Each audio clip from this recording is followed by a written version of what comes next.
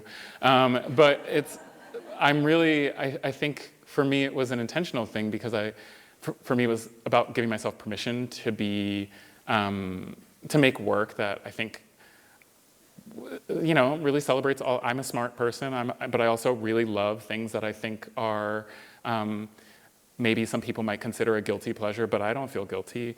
And so, I'm engaged with all of these things authentically and earnestly, and I do think that they all kind of collectively weave together with all these other complex or historical references or theoretical things in really interesting and nuanced ways that are exciting and feel intentionally contemporary or intentionally coming from someone like me. And I've been able to connect with so many people more deeply that I'm more interested in connecting with by being more authentic with the things that I'm interested in and explicit about them in my work.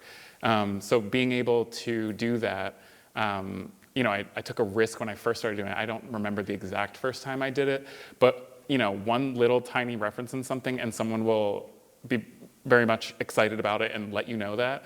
And I love those moments of really being able to connect with someone in that way. So, yeah. Mm-hmm. Thank you. We have time for maybe one or two more questions. So if anybody has a question on that side, I'll head over that way. But we do have one more over here. So then you might have one more after this. One thing I was wondering is, I'm currently a college student up at Penn Community College, and I'm a fine arts major, and I was wondering, what is your artistic process? Yeah, my process kind of, it comes in waves. I go through periods of like, sometimes I'm making like 5 paintings at the same time and I'm in the studio, you know, morning till night. And I'm just in this kind of like feverish, intense work mode. And then there are really intense lulls where I quite literally can't make anything. Like I can't even like touch a pencil or anything. Like I won't. I'll go to studio still, and usually I'll just go and be really frustrated and disappointed with myself and then I'll leave. Or I'll go and then I'll read, or I'll go and I'll just stare for a really long time. I don't listen to a lot of music while I'm working. I find it distracting. So yeah, usually I'm either sitting in silence or I'm listening to like an audiobook, or I'm literally just sitting in there reading during those like lull periods. And I think that those are really important for, even though it sounds really like depressing and sad and maybe boring, but they are really important for refueling and recharge. I think also reflection, looking back at a lot of the things that I've done. Sometimes it's also really nice to be able to see something that I've made before and appreciate it later. So typically I'll work kind of feverishly, really intensely, and then I'll like put everything away. Or maybe it'll go to a show, or I'll put it in storage, or I'll turn it around. I don't want to see it anymore. I can't like live with that around me all the time. It's important for me to like clean everything out. But that's just me. I know a lot of people like I couldn't do like a live workspace. Some people like, you know, work in there. One of my best friends, her studio's in her living room. She walks out of her kitchen or bedroom into that, and I'm like, that's intense. I would lose my mind, I think. So, you know, we all have totally different ways of operating, and mine happens to work for me. Right now, I'm in a weird zone where I'm in between projects. So, I'm not someone who sketches a lot or draws a lot, but I write a lot. I play a lot of tabletop role-playing games with my friends who are also artists. And that also helps me generate a lot of ideas, because a lot of really strange and interesting and fantastical things happen there. We have one more question over here.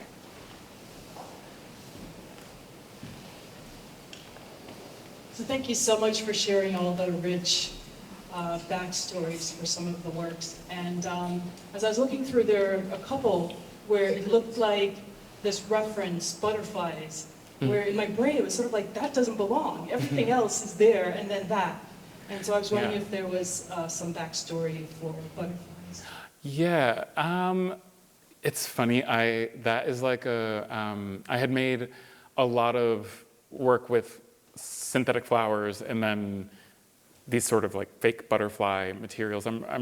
It's another kind of craft objects that I really like that are ready-made. They're usually made of like feathers or sometimes some sort of like plastic thing. I love like a material that's mimicking another thing. My grandmom is really great about this. When I was younger, she would be wearing like big jewelry sometimes, or something that I thought was like diamonds or like huge emerald earrings, and I was like, oh my God. And she was like, well, no, it's, you know, it's emerald, it's, you know, this is real jewelry, and, you know, for my purposes, or, you know, things like that. And I kind of love that attitude about something. It feels very drag to me. This, it embodies that idea of like underneath the right lighting conditions, maybe the right music's playing, something kind of transcends into something more fantastical, or it comes to life in a new way. And that's one thing that I felt like would be alive, teeming around in these kind of, either my sculptures or sometimes in my paintings. I also, in some of my earlier paintings, made self-portraits where I was accompanied by a snake companion, and that was just a thing that the snake fed on, were butterflies. And it was just part of this mythology that I had been building for a time. So it kind of became like a part of some lore that I was vaguely crafting through my work, and it's kind of lingered through them. All right, well, thank you everyone for joining us this evening. Thank you again, Devan Shimoyama, for a wonderful presentation. Thank you.